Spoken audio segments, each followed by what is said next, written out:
어둑한 새벽, 시장 골목 깊숙한 곳. 낡은 좌판 앞에 한 여인이 앉아 있습니다.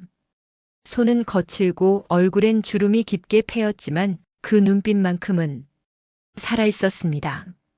정순자 70살. 남편이 세상을 떠난 날 그녀의 아들은 겨우 5살이었습니다. 장례식장에서 돌아오는 길 아이는 울지도 않았습니다. 다만 어머니의 치맛자락을 꼭 쥐고 놓지 않았죠.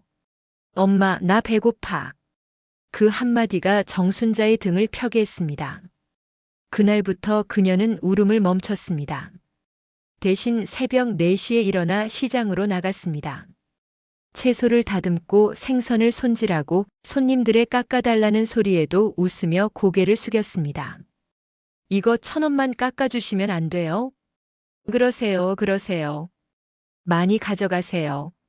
사람들은 몰랐습니다. 그녀가 그 1,000원을 아끼려고 점심을 거르고 있다는 걸. 아들은 자랐습니다. 초등학교, 중학교, 고등학교. 다른 아이들처럼 학원은 못 보냈지만 밤늦게까지 도서관에서 공부하는 아들을 보며 정순자는 행복했습니다. 엄마, 나 대학 붙었어. 그날 정순자는 시장 골목에서 처음으로 소리내어 울었습니다. 기쁨의 눈물이었습니다. 대학 등록금, 생활비, 책값. 돈은 물처럼 빠져나갔지만 그녀는 단 한 번도 아들에게 힘들다는 말을 하지 않았습니다. 엄마, 미안해. 나중에 꼭 효도할게. 아이고, 우리 아들 공부만 잘하면 됐지, 뭘. 졸업 후 아들은 회사에 취직했습니다. 처음 받은 월급으로 어머니께 꽃다발을 안겨줬죠. 엄마, 이제 편하게 사세요. 제가 다 책임질게요. 정순자는 그 꽃을 물에 담가두고 매일 아침 바라보며 미소 지었습니다. 몇 년 후 아들이 결혼한다고 했습니다. 정순자는 평생 모은 돈을 꺼냈습니다. 통장을 정리하고 시장 좌판을 정리하고 작은 가게까지 팔아서 모은 돈. 아들아, 이걸로 아파트 하나 마련해라. 엄마, 이게 다 뭐예요? 엄마가 평생 모은 거야. 너희 둘 살 집이다. 3억 5천. 그녀의 50년 인생이 담긴 무게였습니다. 엄마, 명의는 제 이름으로 할게요. 나중에 세금도 그게 나으니까요. 그래, 그래라. 다 내 거다, 아들. 등기소에서 나오는 길, 아들은 어머니의 손을 꼭 잡았습니다. 엄마, 정말 감사해요. 나중엔 제가 모실게요. 정순자는 고개를 끄덕였습니다. 믿었습니다. 자신이 키운 아들을. 결혼식은 조촐했습니다. 며느리는 예쁘고 상냥해 보였습니다. 어머니, 잘 부탁드려요. 처음엔 다 좋았습니다. 결혼 후 며느리가 같이 살자고 했고 아들은 어머니 방까지 마련해뒀으니까요. 매일 아침 식사를 함께 했고 저녁엔 손주 돌보는 걸 도왔습니다. 정순자는 행복했습니다. 하지만 시간이 지나면서 뭔가 달라지기 시작했습니다. 먼저 식사 시간이 달라졌습니다. 어머니, 저희는 나중에 먹을게요. 아, 그래. 그 다음엔 눈빛이 달라졌습니다. 거실에 앉아 있으면 며느리가 힐끗힐끗 쳐다봤습니다. 차갑게 식은 눈빛. 자신이 환영받지 못한다는 것을. 그래도 참았습니다. 며느리도 힘들겠지, 아들도 바쁘겠지. 그렇게 스스로를 달랬습니다. 어느 날 거실 탁자 위에 놓인 우편물을 정리하다가 한 통의 등기우편이 눈에 띄었습니다. 구청에서 온 재산세 고지서였습니다. 무심코 펼쳐본 순간 정순자는 숨이 멎었습니다. 서울 강북구 미아동 118-12 납세의무자 김민수. 무심코 펼쳐본 순간 정순자는 숨이 멎었습니다. 정순자는 그 주소를 너무나 잘 알고 있었습니다. 남편이 남긴 유일한 재산인 자신의 이름으로 된 작은 오피스텔. 하지만 고지서에는 아들 이름이 적혀 있었습니다. 다음 날 구청에 찾아갔습니다. 혹시 제 명의 재산 조회 좀 해주실 수 있나요? 직원이 컴퓨터를 두드렸습니다. 한참을 기다린 후 고개를 저었습니다. 어르신 명의로 된 부동산이 없으시네요. 그럴 리가요. 분명히 오피스텔이. 아, 잠깐만요. 3년 전에 증여로 이전되셨네요. 증여. 그 단어가 정순자의 가슴을 후벼 팠습니다. 누구한테요? 아드님. 김민수 씨께요. 손이 떨렸습니다. 다리에 힘이 풀렸습니다. 집으로 돌아와 서랍을 뒤졌습니다. 온갖 서류들 사이에서 한 장의 서류를 발견했습니다. 재산 증여 동의서. 엄마 명의만 옮겨두면 나중에 상속세 안 나와요. 그냥 형식적인 거예요. 그때 아들이 했던 말이 떠올랐습니다.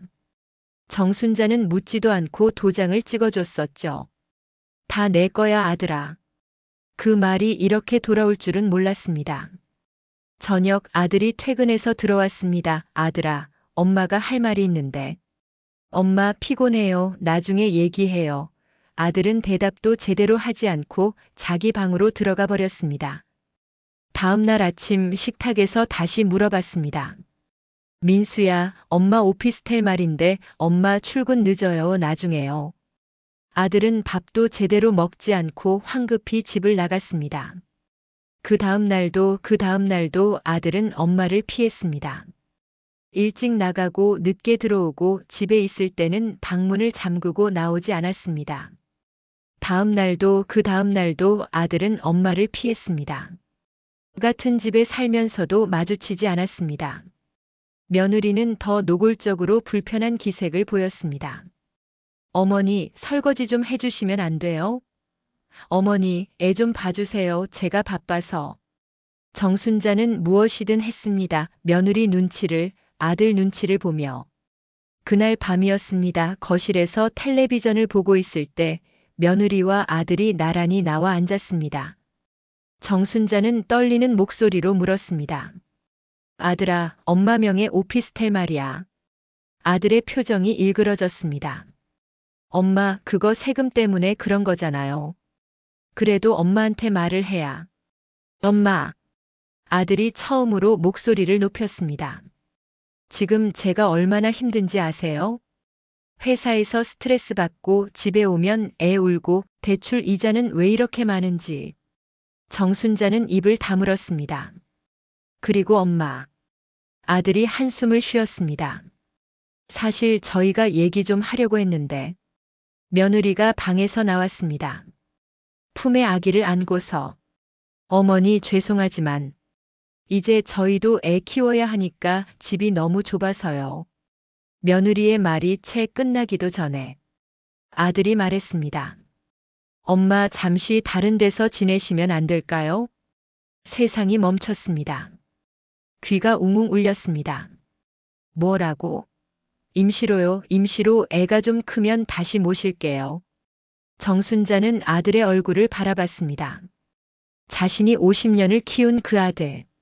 새벽같이 일어나 도시락을 싸주고 병원비가 없어 약국 약으로 버티면서까지 키운 그 아들. 그럼 내 오피스텔은? 그건 제 명의잖아요. 당분간 전세 놓으려고요. 얼마나? 네. 얼마나 나가 있으면 되는데? 아들은 며느리를 쳐다봤습니다. 며느리는 고개를 돌렸습니다. 정순자는 천천히 일어났습니다. 자신의 방으로 들어가 가방 하나를 챙겼습니다. 옷 몇 벌, 통장, 도장. 현관문을 나서면서 뒤를 돌아봤습니다. 아들은 고개를 숙이고 있었고 며느리는 아기만 바라보고 있었습니다. 잘 살아라. 문이 닫혔습니다. 밤 11시. 거리는 어두웠고 바람은 차가웠습니다. 정순자는 걸었습니다. 어디로 가야 할지도 모른 채. 결국 도착한 곳은 찜질방이었습니다. 어르신 10,000원이요. 10,000원을 내고 들어갔습니다. 탈의실에서 옷을 갈아입는데 거울에 비친 자신의 모습이 처참했습니다.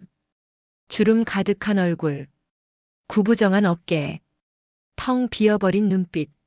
나, 뭐하고 산 거지? 찜질방 바닥에 누웠습니다. 주변엔 자신과 비슷한 처지로 보이는 사람들이 누워 있었습니다. 눈물이 흘렀습니다. 소리 없이 하염없이 사흘을 그렇게 보냈습니다. 밥도 제대로 못 먹고 잠도 제대로 못 자고 휴대폰이 울렸습니다. 아들일까? 아니었습니다. 시장 친구 김옥순이었습니다. 순자야, 너 어디 있어? 시장에 안 나오길래 걱정됐잖아. 정순자는 울음을 터뜨렸습니다. 옥순아, 나. 김옥순은 찜질방으로 달려왔습니다. 정순자를 보자마자 손을 잡았습니다. 이게 무슨 꼴이야? 정순자는 모든 걸 털어놨습니다. 아들이 며느리가 집이. 김옥순은 말없이 들어주었습니다. 그리고 조용히 말했습니다. 순자야, 우린 이렇게 살면 안 돼. 내 친구 딸이 변호사거든. 한번 만나보자. 소송? 내가 내 아들을? 그게 아니라. 김옥순이 정순자의 손을 꼭 잡았습니다. 내 재산 되찾는 거야. 그래도 내 아들인데. 순자야. 김옥순의 목소리가 단호했습니다. 아들이 널 내쫓았어. 50년 키운 자식이 엄마를 버렸다고. 그래도 아들이야? 정순자는 말문이 막혔습니다. 내가 그 돈 없으면 어떻게 살 건데? 국민연금만으로 방 하나 얻을 수 있겠어? 김옥순의 말이 가슴에 와닿았습니다. 사흘 후 정순자는 법률사무소 문을 열었습니다. 어르신 앉으세요. 젊은 변호사가 미소 지으며 맞아주었습니다. 사정을 들어보니 두 가지 소송이 가능합니다. 첫째, 오피스텔 명의신탁 취소 소송입니다. 어르신이 실제 소유자인데 형식적으로만 아드님 명의로 해둔 거라면 충분히 되찾을 수 있어요. 그리고 둘째는요. 아파트 구입자금 반환 청구입니다. 어르신께서 3억 5천만 원을 주셨는데 이건 증여가 아니라 차용이었다고 주장할 수 있어요. 하지만 그럼 내 아들이 어르신 변호사가 진지한 눈빛으로 말했습니다. 아드님은 어른이고 직장도 있잖아요. 어르신은요? 갈 곳도 살 집도 없으시잖아요. 정순자는 아무 말도 할 수 없었습니다. 먼저 내용 증명을 보내드릴게요. 오피스텔 반환과 아파트 구입자금 일부 반환을 요구하는 내용으로요. 그래도 안 되면 소송 진행하는 거예요. 그날 정순자는 서류에 도장을 찍었습니다. 손이 떨렸지만 이번엔 마음이 달랐습니다. 내 인생을 지켜야 해. 일주일 후 아들에게서 전화가 왔습니다. 엄마, 이게 무슨 짓이에요? 오피스텔도 모자라서 아파트 돈까지 내놓으라고요? 엄마가 진짜 저한테 소송하시게요? 정순자는 조용히 말했습니다. 아들아. 네. 아들아, 엄마가 그 돈 줄 때 너한테 이러라고 준 거 아니야. 50년 시장에서 번 그 돈으로 내가 아파트 사서 잘 살라고 준 거지. 엄마를 버리라고 준 돈이 아니란 말이다. 오피스텔도 내 명의로 바꾸고 살던 아파트에서 엄마를 쫓아내는 게 그게 사람이 할 짓이냐? 엄마 제가 지금 얼마나 힘든지 아세요? 나도 힘들다. 정순자의 목소리가 떨렸습니다. 나도 힘들어. 전화가 끊겼습니다. 다음 날 며느리에게서 문자가 왔습니다. 어머니 정말 실망이에요. 우리의 아빠 죽이려고 작정하셨나 봐요. 정순자는 문자를 지웠습니다. 그리고 변호사에게 전화했습니다. 소송 진행해 주세요. 그렇게 시작된 법정 싸움. 1년이 걸렸습니다. 그 기간 동안 정순자는 김옥순의 작은 방 한 칸을 빌려 살았습니다. 아들은 법정에서 딱 한 번 어머니를 봤습니다. 그리고 고개를 돌렸습니다. 판결이 나왔습니다. 원고 승소. 정순자는 오피스텔을 되찾았습니다. 그리고 아파트 구입 비용의 절반도. 하지만 기쁘지 않았습니다. 이긴 게 아니라 잃은 기분이었습니다. 아들을 잃었습니다. 3년이 흘렀습니다. 정순자는 오피스텔에서 홀로 살았습니다. 국민연금으로 조촐하게 살아갔습니다. 아들에게서는 연락이 없었습니다. 생일에도 명절에도. 어느 날 김옥순이 찾아왔습니다. 순자야, 너 아들 소식 들었어? 무슨? 회사에서 잘렸다더라. 사업한답시고 대출받았다가 다 날렸대. 정순자의 가슴이 철렁했습니다. 그리고 며느리가 이혼 신청했대. 손이 떨렸습니다. 아들이, 순자야, 너 찾아가 보는 게 어때? 아니, 정순자는 고개를 저었습니다. 내가 찾아가면 내가 또 무너져. 그날 밤 정순자는 오래 생각했습니다. 아들을, 손자를, 그리고 자신을. 다음 날 아침 그녀는 노인복지관을 찾아갔습니다. 혹시 봉사 같은 거 할 수 있나요? 어머님, 얼마든지요. 그렇게 정순자의 새로운 삶이 시작됐습니다. 복지관에서 식사 배식을 돕고 홀로 사는 어르신들 말벗이 되어주고 작은 텃밭에서 상추를 키웠습니다. 처음엔 힘들었습니다. 혼자 밥을 먹을 때, 혼자 TV를 볼 때 문득문득 아들 생각이 났습니다. 하지만 시간이 지나면서 마음이 편안해졌습니다. 순자 씨, 이거 우리 텃밭 고추예요. 아이고, 김 선생님 고맙습니다. 복지관에서 만난 사람들, 서로의 아픔을 아는 사람들, 그들과 함께하는 시간이 외롭지 않았습니다. 어느 봄날 복지관 앞 벤치에서 책을 읽고 있을 때였습니다. 엄마, 고개를 드니 초라한 모습의 아들이 서 있었습니다. 수염이 덥수룩하고 옷은 구겨져 있었습니다. 민수야. 엄마. 나. 아들은 말을 잇지 못했습니다. 그냥 그 자리에 주저앉아 버렸습니다. 미안해요, 엄마. 정말 미안해요. 정순자는 아들을 내려다봤습니다. 한때는 세상 전부였던, 그러나 자신을 버렸던 아들을. 일어나거라. 엄마. 일어나. 아들이 천천히 일어났습니다. 잘 지내니? 아니요. 다 망했어요. 회사도 사업도 결혼도. 그래. 정순자는 조용히 고개를 끄덕였습니다. 엄마, 다시 돌아갈 수 없을까요? 제가 정말 잘못했어요. 아들아. 정순자가 아들의 어깨에 손을 얹었습니다. 엄마는 이제 내 인생에 없어. 엄마. 넌 너대로 살고 엄마는 엄마대로 산다. 엄마, 제발. 미안하지만. 정순자는 돌아섰습니다. 엄마도 살아야 해. 그리고 걸어갔습니다. 복지관 안으로, 자신의 새로운 삶으로.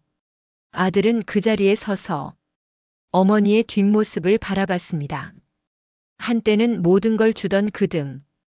이제는 멀어져가는 그 등. 그로부터 또 1년이 흘렀습니다. 정순자는 여전히 복지관에서 봉사했고 작은 텃밭을 가꿨고 가끔 김옥순과 차를 마시며 웃었습니다. 방 한 칸짜리 오피스텔이지만 깨끗하고 아늑했습니다. 직접 수놓은 방석, 화분에 심은 제라늄, 창밖으로 보이는 하늘. 행복이 이런 거구나. 정순자는 처음으로 그렇게 느꼈습니다. 크지 않아도, 화려하지 않아도 내 것이면 충분하다는 걸. 어느 날 복지관에서 강연이 있었습니다. 주제는 노년의 재산 관리. 여러분, 자식에게 모든 걸 주지 마세요. 사랑은 주는 거지만 인생은 지켜야 하는 겁니다. 강사의 말에 정순자는 고개를 끄덕였습니다. 강연이 끝나고 한 할머니가 정순자에게 다가왔습니다. 혹시 상담 좀 받을 수 있을까요? 저도 아들한테 집을 넘겼는데. 정순자는 할머니의 손을 잡았습니다. 말씀하세요. 그날부터 정순자는 비슷한 처지의 어르신들을 도왔습니다. 법률 상담을 알아봐주고 복지 제도를 안내하고 무엇보다 곁에 있어 주었습니다. 순자 씨 덕분에 살았어요. 아니에요, 우리가 서로 살린 거죠. 그렇게 정순자는 자신의 상처를 치유하며 다른 이들의 상처도 어루만졌습니다. 가끔, 아주 가끔 아들 생각이 났습니다. 잘 지내는지, 밥은 먹는지, 손자는 건강한지. 하지만 전화는 하지 않았습니다. 찾아가지도 않았습니다. 대신 마음속으로 빌었습니다. 잘 살 거라. 내 인생을 내가 책임지고 살 거라. 어느 가을날 텃밭에서 배추를 거둘 때였습니다. 한 젊은 남자가 다가왔습니다. 저, 혹시 정순자님 되시나요? 네, 그런데요. 저는 아들, 민수 씨 친구입니다. 정순자의 손이 멈췄습니다. 민수 씨가 많이 후회하고 있어요. 매일 어머님 생각한대요. 그래요. 그리고 이거. 친구가 편지 한 통을 내밀었습니다. 정순자는 편지를 받지 않았습니다. 전해주세요. 엄마는 잘 지낸다고. 하지만, 그리고 민수도 잘 지내라고. 이제 각자 살아야 한다고. 친구는 더 이상 말하지 못했습니다. 그저 편지를 내려놓고 갔습니다. 정순자는 한참을 그 편지를 바라봤습니다. 그리고 천천히 집어들었습니다. 엄마 미안해요. 진짜 미안해요. 엄마가 얼마나 힘드셨는지 이제야 알겠어요. 정순자는 편지를 접었습니다. 눈물은 나지 않았습니다. 대신 조용히 중얼거렸습니다. 이제 알았으면 됐다. 내 인생이나 잘 살아라. 그리고 다시 배추를 거뒀습니다. 해가 지고 있었습니다. 주황빛 노을이 텃밭을 물들였습니다. 정순자는 배추를 바구니에 담으며 작게 미소 지었습니다. 후회는 없었습니다. 아들을 키운 것도 그를 위해 평생을 바친 것도. 다만 이젠 알았습니다. 사랑은 주는 거지만 인생은 지켜야 한다는 것을. 내 것을 지키는 게 이기심이 아니라는 것을. 살아남는 게 죄가 아니라는 것을. 엄마도 사람이야. 정순자는 중얼거렸습니다. 엄마도 살 권리가 있어. 복지관으로 돌아가는 길 저녁 하늘이 아름다웠습니다. 정순자는 하늘을 올려다보며 걸었습니다. 배추 바구니를 든 채로 가벼운 발걸음으로 70년을 살아오며 처음으로 느끼는 자유. 누군가를 위해서가 아니라 나를 위해 사는 살. 그게 이렇게 평온할 줄은 몰랐습니다. 복지관 현관에 들어서자 친구들이 반겼습니다. 순자 씨, 배추 많이 거뒀네. 같이 김장 담가요. 그래요, 같이 담가요. 정순자는 웃었습니다. 진심으로. 그날 밤 작은 오피스텔에 홀로 누워 천장을 바라보며 생각했습니다. 나 잘 살았어. 그리고 조용히 눈을 감았습니다. 내일은 또 새로운 날이었습니다. 나를 위한, 내가 선택한 내 인생의 하루 마지막 메시지. 당신의 인생은 당신의 것입니다. 사랑한다는 이유로 모든 걸 주지 마세요. 당신도 지켜야 할 사람입니다. 바로 당신 자신을.